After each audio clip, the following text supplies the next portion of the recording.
Form D या category A में physiology and anatomy first part में सेपरेट पढ़ाई जाती है, सेपरेट बुक्स होती हैं। बट जो आपकी बी कैटेगरी है,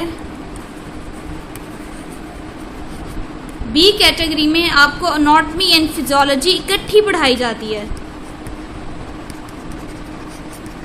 आपकी एक ही बुक लगाई जाती है और आपको एनाटॉमी एंड फिजियोलॉजी शॉर्ट करके बताई जाती है। अब देखें एनाटॉमी क्या है, फिजियोलॉजी क्या है। बच्चे, जब आप अपनी बॉडी में डिफरेंट फंक्शंस को डिस्कस करते हैं बॉडी के, आपका फॉर एग्जांपल जो सीएनएस है उसमें कौन से पार्ट्स हैं और वो किस तरह से फंक्शन करते हैं।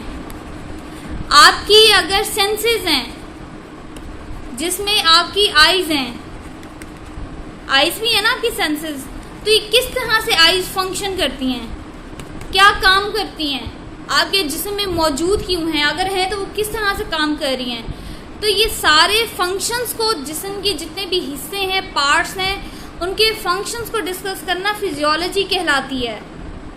लेकिन एनाटॉमी बच्चे क्या है, एनाटॉमी में आपने सिर्फ बॉडी के पार्ट्स को डिस्कस करना है कि आपके जिस्म में कौन कौन से हिस्से मौजूद हैं। ठीक है, जस्ट बॉडी के पार्ट्स को डिस्कस करना एनाटॉमी कहलाती है। अब आपसे कोई पूछे फिजियोलॉजी क्या है, तो आप बच्चे बता सकते हैं कि फिजियोलॉजी में हम बॉडी के डिफरेंट पार्ट्स के फंक्शंस को डिस्कस करते हैं। अगर कोई आपसे पूछे एनाटॉमी क्या है, तो आप बता सकते हैं कि एनाटॉमी में हम हमारी बॉडी के डिफरेंट पार्ट्स को स्टडी करते हैं। अब जो न्यू स्टूडेंट्स हैं, मैंने बहुत सारे चेहरे देखे हैं जो कि हमारे पास न्यू स्टूडेंट्स हैं, वो बच्चे लेक्चर ले रहे हैं। तो मेरा आपसे आज ये लेक्चर लेने का, ये डिस्कशन करने का मकसद ये है कि आपको पता चले कि आपकी बुक में जो एनाटॉमी या फिजियोलॉजी लिखा है उनका मतलब क्या है।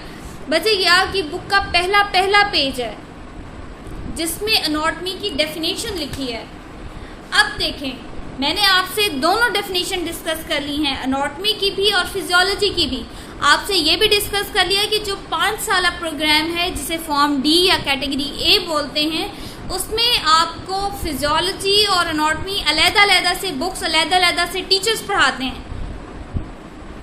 बट आपकी जो बी कैटेगरी है या जो आपकी फार्मेसी टेक्नीशियंस को हम एनाटॉमी एंड फिजियोलॉजी एक ही बुक में कराते हैं।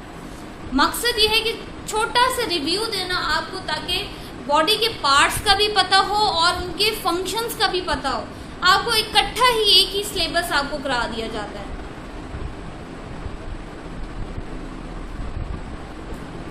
अब देखें, आज मैंने आपसे एनाटॉमी की डेफिनेशन आपसे डिस्कस करनी है। देखें, anatomy is the science of the structure of body.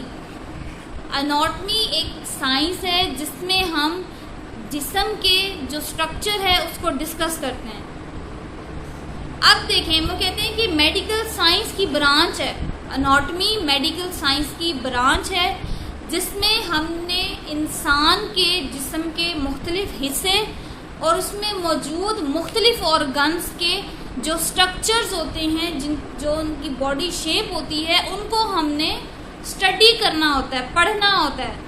क्या कहा है मैंने कि आपके पास फॉर एग्जांपल कोई भी ह्यूमन है, आपने उस ह्यूमन के बॉडी पार्ट्स के, इसकी टांग है, इसके आईज हैं, लेग्स हैं, तो ये बॉडी पार्ट्स हुए ना, किडनी है, तो ये सारे ये हमारे पूरे बॉडी पार्ट्स हैं कि हमारा हेड, हमारी नेक, ये सारी चीज़ें। ऑर्गन्स क्या हैं कि हमारी किडनी मौजूद है। ऑर्गन्स में कौन कौन सी चीज़ें आती हैं?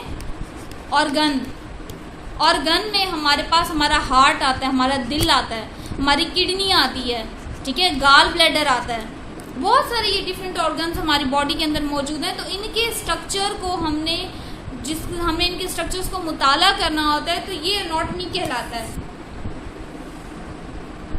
अब देखें, जो एनाटॉमी वर्ड है वो ग्रीक वर्ड है जो कि एनाटॉम से निकला है।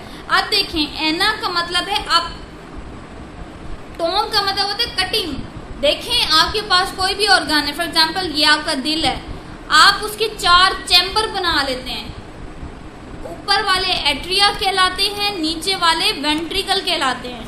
फिर आप उनका मुताला करते हैं कि सबसे पहले हार्ट में जो आपका जो सबसे पहले ब्लड आता है एट्रिया में, तो एट्रिया की शेप इस तरह से है, फिर वेंट्रिकल में जाता है, फिर इस पंप बॉडी में इस तरह से करते बच्चे। ये सारे ऑर्गन्स की पहले पार्ट्स को डिस्कस करना, फिर उनके फंक्शंस को डिस्कस करना, ये सारी बातें आप एनाटॉमी एंड फिजियोलॉजी में डिस्कस करते हैं। बच्चे आज के लिए इतना ही।